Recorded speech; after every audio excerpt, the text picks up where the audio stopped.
Hello friends, कसे आहात? आज मी बनवते डाळवडा. डाळवडा बनवण्यासाठी चणा डाळ मी इकडे भिजवून घेतलेली आहे. 1.5 वाटी चणा डाळ आहे.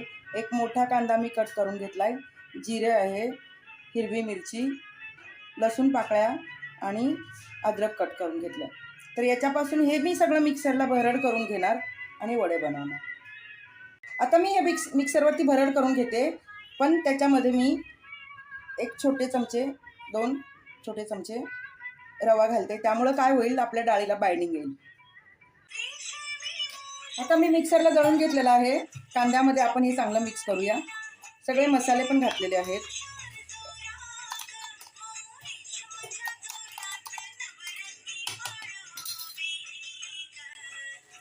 आता मी हे मिक्स करून घेते. हे बघा, छान मिक्स करायचं. कांदा उभाच राहू द्या. उभा कापलेला कांदा आहे ना, तो असा छान दिसतो आणि कुरकुरीत तळला जातो, त्यामुळे चवीला खूप छान लागतो. हे सगळं मिक्स करून घ्यायचं आणि हातावरती छोट्या छोट्या चपट्या टिक्या थापायच्या. दाखवते. आता बघा, मी याचे वडी किंवा टिकी थापून घेते.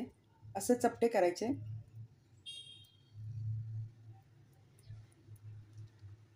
शालो फ्राय करणार आहे मी. चपटे करून घ्या अगोदर. हे बघा, मी हातावरती अशी छोटी टिकी किंवा वडा थापून घेतलेला आहे.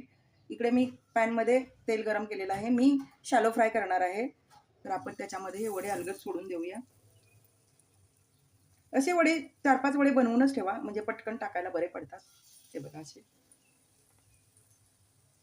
चवीला खूप छान लागतात, कुरकुरीत होतात आणि चव एवढी भन्नाट असते ना. आज माझ्याकडे कोथिंबीर नाही आहे, त्यामुळे मी कोथिंबीर नाही घातली. कोथिंबीर घालायची. इकडे मी 5 वडे सोडून घेतलेले आहेत. ते आपण मंद आचेवरती खरपूस तळून घेऊया. हे बघा, कसा सोनेरी छान कलर आलेला आहे. मस्त एकदम छान दिसत आहेत. चवीलाही खूप छान लागतात. तुम्हीही करून बघा आणि आवडल्यास लाईक, कमेंट आणि सबस्क्राईब करायला विसरू नका फ्रेंड्स. माझा नवीन चॅनल आहे, सपोर्ट करा. सगळे वडे तयार झालेले आहेत. आता मी काढून घेते. बारीक गॅसवरच करा, करपवू देऊ नका.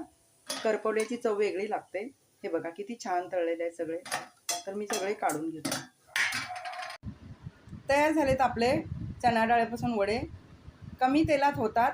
मी शालो फ्राय करून घेतलेले आहे आणि चवीला खूप छान लागतात. त्यामुळं करून बघा. आवडल्यास लाईक, कमेंट आणि सबस्क्राईब करायला विसरू नका फ्रेंड्स. Thanks for watching.